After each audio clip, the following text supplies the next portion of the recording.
Hello friends मैं आज बनाम चिकेन कोरमा और चिकेन कोरमा बनवा कारण मैं লৈ লৈছো পিয়াজ और चिकेन खिनि ভালকে ধুই লৈছো। এটা প্ৰথমতে মই পিয়াজ খিনি ভাজি লম আৰু পিয়াজ খিনি ভাজি লোৱাৰ কাৰণে মই কেৰাহীত তেল গৰম কৰি পিয়াজ খিনি ভালকে ভাজি লৈছো। আৰু এতিয়া মই দৈ অলপমান লৈছো, তাতে মই আদা নহৰু পেষ্ট আৰু শুকান গুড়ি মছলা খিনি দি ভালকে এটা পেষ্ট বনাই লম। और पेस्ट खिनि बनवार पिছত मैं केराहीत तेल गरम होबले दी किने पेस्ट खिनि भालके यात दी दिसो और एखिनि भालके भाजी लम अलप समय।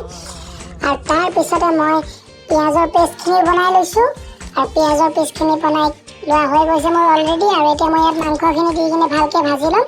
মাংসখিনি দিয়াৰ পিছত ভালকে ভাজি লৈছো আৰু তাৰ পিছত মই ইয়াত দি দিছো পিয়াজৰ পেষ্টখিনি। পিছতে মই ইয়াত দি দিছো নিমখখিনি দি ভালকে ভাজি লৈছো আৰু নিমখ দিয়াৰ পিছত দি দিছো ইয়াত মই পানীখিনি দিয়াৰ পিছত মই ইয়াত দি দিছো গৰম মছলা আৰু এইখিনি ভালকে বইল হ'বলৈ দিছো। আৰু বইল হোৱাৰ পিছতে আমাৰ চিকেন কোरमा অলমোষ্ট ৰেডি হৈ গৈছে।